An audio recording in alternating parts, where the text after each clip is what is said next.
Ayan, hello po. Magandang umaga, no? Magandang gabi. Nasang panig man tayo ng mundo, no? Pero dito sa atin sa Pilipinas po ay gabi na. Ayan. Sana po ay okay kayo, ha? Sa pagpapanood ng ating mga bagong video natin. Ba't pala ko sasabi yung mga? Ito po ay ang ating bagong video for tonight. Tingnan muna natin sa situation na reading, ano? Kaninong energy itong makukuha natin sa ngayon? Okay po. Ayun na. Okay, merong Four of Swords. Okay.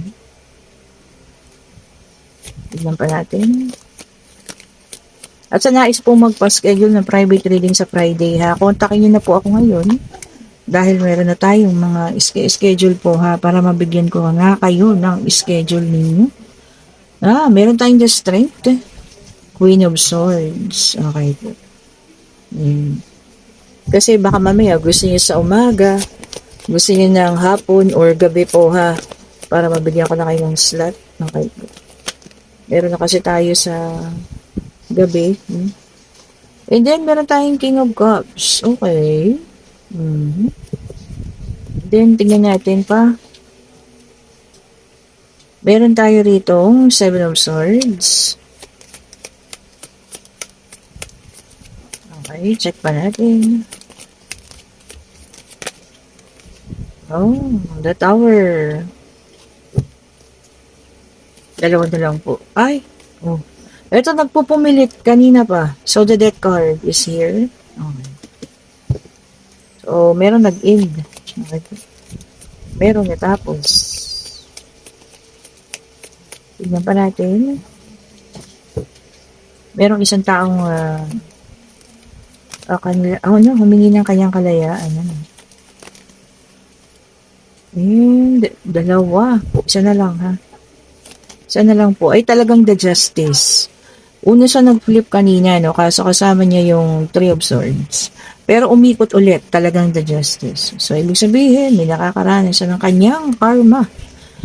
Okay po. So, dito nakikita natin na meron nagtapos. Definitely, the Tower is, tawag nito, nasisira siya. No? So, nasira ang ating the Tower. And also, the Death card. So, maaaring nagtapos ay sa Queen of Swords and King of Cups. Okay po. Parehas naman, no, na pagdedesisyon ito. Ang isa may pananahimik, no. Ayan. Maaring ito rin yung isa, no, nakagapos pa dun sa relasyon ninyo hanggang ngayon. Kasi, alam mo, meron siyang nakita sa'yo na pinost mo sa social media na ayun, sobrang affected siya ngayon, ha. Pwedeng ikaw ito, pwede rin siya yung nag-post, ano, so vice versa, depende po sa inyo, ha. Pero ang nakikita ko rito, ang ating King of Cups ay napaka-emotional. So, maaaring siya yung emotional ngayon, ha. So, maraming emosyon na nagaganap sa kanya ngayon dahil lamang sa isang post na nakita niya sa social media mo. Ayan. Ano ba tong post na to? Baka meron kang pinost na isang lalaki, panibagong relasyon, o ano ba ito? Kasi punong-puno siya ng emosyon ngayon, ha. Galit, lungkot, pagsisisi, no? So, ayun po. Ano ba yung ano na yan? So, hindi siya move on dito sa iyong online, ha, na pinost. O, ayan. Pwedeng kung meron kang Twitter, no? Meron kang Instagram or Facebook man yan or whatever man yan, ano? So, ayun po, ha. Punong-puno yun ng emosyon ng taong ito. May galit. May, sabi ko nga, may pagsisisi. Merong, basta, kung ano-ano po ang tumatakbo sa isip niya ngayon, ha. Pero more on, apektado siya doon sa pinost mo sa Facebook. Or sa kahit sa anong platform pala. Yun, ha. Not specifically. Oh, see? So, meron tayo ditong Five of Cups, kalungkutan, ano, sadness, grief. Talagang yung may remorse pa nga, oh. Remorse talagang, alam niyo, yung pagsisisi at panghihinayang. Ayun, alam niyo yun, sino yung affected dito? Kasi ikaw nanahimik ka na. Diba? Ikaw yun yung nanahimik kanina doon. Kumbaga moving forward ka na lang. Siguro no nakikita yung mga post mo na okay ka na, happy ka, or meron ka ng iba, or somebody is nagpapasaya sa'yo, no? Ayan. Kaya yun, masyado siyang affected na yun. And then, sabi rito, no, commitment ka ngayon, committed ka. Yan ha. Committed ka ngayon sa trabaho mo, sa paglagong ng kaperahan. And talagang you are holding on to your finances sa ngayon. Ito yung iyong pinagtutuunan ng pansin. Baka naman may nagtag sa'yo. Isang tao doon, ano, tapos may kung anong sinabi. Ayun. Di na hurt itong si, Raulo. Diba? Tawagin natin Raulo kasi iniwan-iwan ka tapos nasasaktan. Diba? Kasi diba naman natin Raulo, diba? No? Ayun. Ito, no, kanina pa rin to nagpipilit yung sa ating White Tarot. And lumabas talaga siya. So, talagang heartbreak, no, nagkaroon kayo. Ayan, separation. And talagang, alam niyo yan, sabi ko nga, super emotional siya. No? May kalungkutan na nararamdaman. Sadness, sabi nga, no? And the Queen of Cups, ayan, ano? Siguro parang sa'yo, okay na. Ayan. Stable na raw kasi dito, sabi, no? Stable emotion. So, parang ikaw, okay ka naman na. So, siya yung sobrang affected ngayon. Diba? Paano yan? Sa isang post mo pa lang, magkakaganyan na. Parang, ewan. And meron tayong the High Priestess, may dalang number 2. Okay po. Sabi niya rito, no, things yet to be revealed. Marami pa daw. Marami pang pangyayaring ganito, no. Baka kontakin ka pa nito at away-awayin ka pa dahil lang sa post na yun. Diba? Parang eng-eng. Diba? Ano yun, nagsiselos. Kaya pala. Okay po. So, ayun, parang hindi pa siya din tapos and gusto niya ng reunion. Okay. Gusto niya ng pakikipag-ayos. Sobrang affected siya sa ngayon sa mga pangyayari po. So, hindi pa siya okay. So, hindi siya din ka-clarify kung talagang gusto niyang matapos na kayo ng tuluyan. So, may pag-uusap pa po ha. And, yun ang balak niya, no? Gusto kanyang kausapin. Regarding sa pinost mo or tinag ka or ano man yan, ano? At gusto niya ulit makipag-ayos pa sa ha? Okay. Parehas na lumabas. Ayan. So, matatrap ka ha, dito sa situation na to. Ayan. Kung sakali man, magparamdam pa ito sa'yo, no? Because you already moved on. Diba? Kumaga tahimik ka eh. Marami kang pinaplano sa ngayon. So, para ngayon, kung magbalik yan, matatrap ka kasi, hindi mo alam kung totoo na ba to, mag-aayos ba, or baka sinusubukan ka lang. So, yun po. The High Priestess. Ang ganda, no? Water sign, Cancer, Scorpio, and Pisces. Ito para sa iba naman, ha? Sabi rito, no? Trust yourself. Ayan. Magtiwala sa sarili. Baka kagaya kaninang umaga, no? Maraming, nagsiself-doubt. Magtiwala po sa sarili ha, na kaya nyo yan, kakayanin po yan ha. Okay po, ito dalawa sila. Kunin na natin, huwag pigilan. And meron tayo ditong Earth sign, Taurus, Virgo, and Capricorn, Knight of Pentacles in reverse. Ayan. Vanity o pagpapaganda. Yung iba sa inyo, yun ang inaasikaso ngayon, pagpapaganda. Baka nagsa-self-love lang naman, and self-healing. So, pagbigyan na natin ha. Yun po. Maging vain. Sabi nga nila, vanity. And meron tayong 9 of Cups. Okay po. Water sign ulit, may mga, tawag dito, pinapangarap, o hinihingi na malapit ng matupad po. Ayun na. So, kung ano man yan, hilingi ninyo, ayun po, malapit na po ninyo makamtan. Diba? Baka naman kasi sinasabay ng sipag at tiyaga. Bakit hindi naman? Diba po? Ako naniniwala ako dun na kapag ka binigay ng Panginoon sa iyo, para sa iyo po talaga.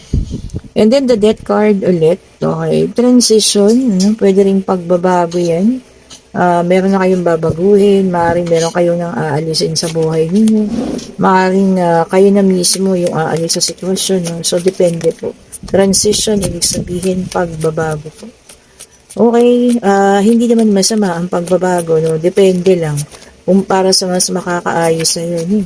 Pero kung mas lalong hindi magiging maganda yung sitwasyon, naku, wag yun na baguhin, o, di ba? So, depende po sa inyo, ha? Okay, at itong tumalon-talon na card, oh, the star, napakaganda, no? Sabi niya rito, fortune, so merong, magkakaroon ng fortune. Pwedeng ito ay sa sobrang sipag niyo sa pagtatrabaho, kung magre-retire na kayo. Retirement is already here, no? Yung mga naipon, ayan na. Or kung po pwede naman kayo, may kamag-anak na mayapa at kayo pamamanahan, ano? So, ayan ha, fortune po, kaperahan yan. Kung ano man po at saan man gagaling. Ingatan, no? Sabi ko nga, kasi yung mga pera na yan, bigay sa inyo yan. Kumbaga, regalo, no? Hindi siya yung hard-earned money mo kundi regalo. Hindi na makagaya sa retirement, ano? Pwede kasi yung retirement, bigay rin ng kumpanya or pwede rin namang pinag-ipunan mo. So, case-to-case basis po. Ha? And, meron tayo ditong the Emperor Fire Sign. Lalumabas na lahat, no? Earth, air, water, and fire. Ayan. Sabi rito no respect. Baka may taong hihingi sa'yo, no? Ng respeto. Or ikaw mismo yung makakagain na ng respect. Because, ano ka na, no? Tinitingala ka na nila. Ibig sabihin, respetado kang leader. Ayan ha. So, ayun. Kung dati-dati, hindi ka nila pinapansin or ano man. Ngayon po, makakagain ka ng respeto mula sa kanila. Oh, di ba? Nice naman. Ganda naman talaga yun, no? Irespeto natin ang isa't isa po. So, para makakuha rin tayo ng respeto mula sa kanila. Oh, di ba? And meron tayo ditong 8 of Wands in reverse fire sign. Okay po. O sabi rito, no, meron tayong panic attack.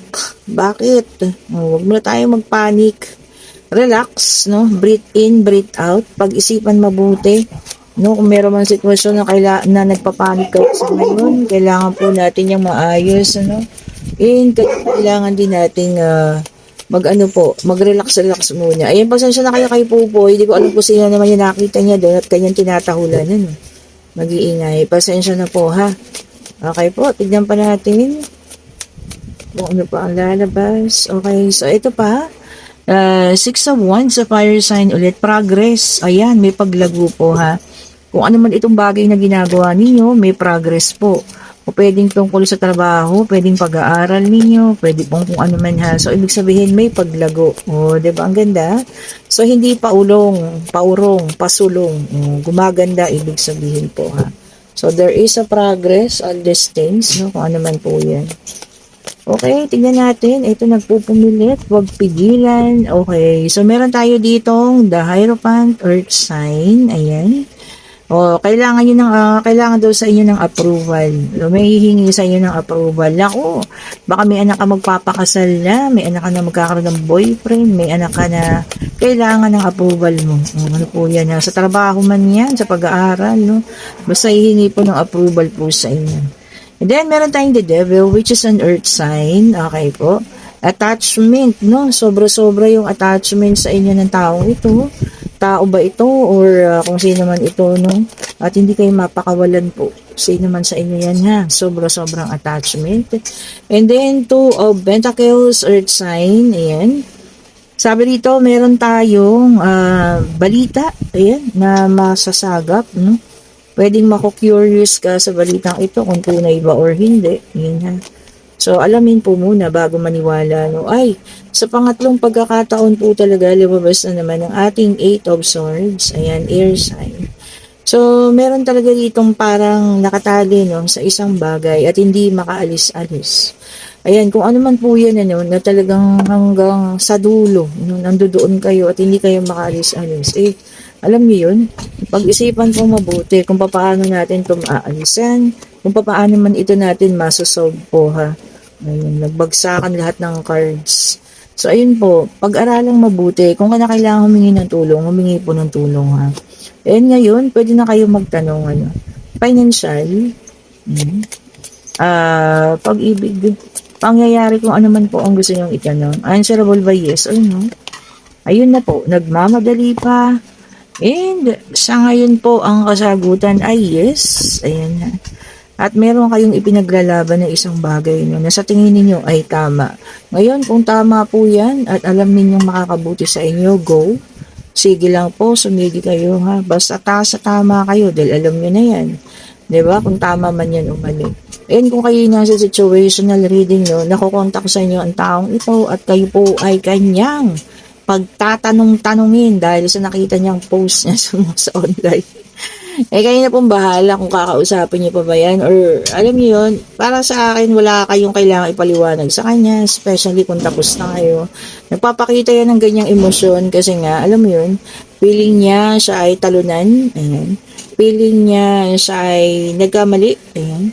Maraming pakiramdam siyang tumatakbo sa isipan niya sa ngayon, lalo na kasi hindi pa talaga siya handa po na kayo ay magtapos. Okay po?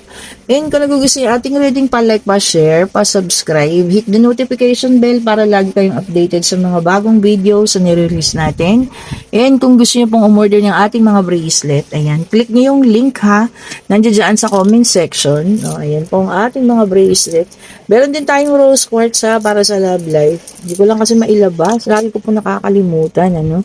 And ang ating mga pabango, ayan, kung meron kayong gustong mahalina, or kung gusto niyo lang makausap, ano, kung nais niyo lang makausap, i-spray nyo lang sa kanilang mga larawan, ayan, para kayo magkaroon ng communication.